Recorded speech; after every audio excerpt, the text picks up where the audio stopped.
திருப்பத்தூர் மாவட்டத்தில் அமைந்துள்ள ஆம்பூர் நகரம் லெதர் எக்ஸ்போர்ட்டுக்கு பிரபலமான ஒரு முக்கியமான நகரமாகும். இங்க உள்ள தோல் தொழிற்சாலைகள் நாட்டின் பொருளாதாரத்துக்கு ஒரு முக்கிய பங்கு வகிக்குது.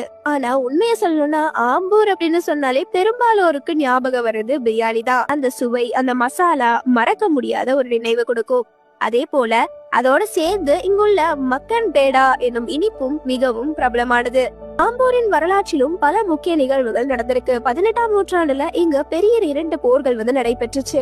1849ஆம் ஆண்டு நடந்த ஆம்பூர் யுத்தம் 2ஆம் கர்நாடக போருக்கு தொடக்கமா இருந்தது. அதன் பின்னர் 1867ஆம் ஆண்டு ஆம்பூர் முற்றுகை நடந்தது. ஆம்பூர் என்ற பெயரின் தோற்றம் ஆம் என்ற சொல்லுக்கு ஊற்று நீர் அப்படின்றது பொருளாம். ஊற்று கசையும் ஊராக இருந்ததுனால இந்த ஊர் ஆம்பூர் அப்படின்னு அழைக்கப்பட்டு பின்னர் ஆம்பூர் ஆச்சு அப்படின்னு சிலர் சொல்றாங்க.